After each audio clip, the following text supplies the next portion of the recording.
So the conversation that changed everything for me was on Christmas Day 2020. I had arrived at my sister's to spend Christmas with them, and I went to have a glass of wine, and I could see by the way that everyone was looking at me, they were just thinking, oh my God, let's fast forward this a few hours and wait for the carnage to happen. So I chose not to have a drink. And then by the next day I was really uncomfortable with withdrawals, but also I did have a little bit of clarity in my head because it was the first night in years that I'd gone without having a drink.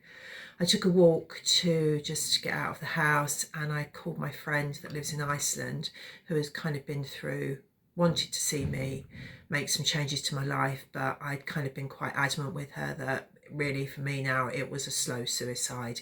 I just wanted my life to end, and in a way I felt that if I just keep drinking it will eventually come to an end, and I was doing a pretty good job of that, and that was kind of what I wanted. And I just called her and I said, you know what, I've woke up this morning and I've decided that I don't think I want to die anymore. And she broke down and just said, oh my God, it's so nice to hear you say this. I was hoping that the time would come that you would. So that was the conversation that changed it for me. She was a massive part of my support. All the time I was drinking, she never judged me. And all the time in my recovery, she supported me. So I'm very thankful for that. As soon as I was able to, I made the call to my local drug and alcohol services, and I went along to see them.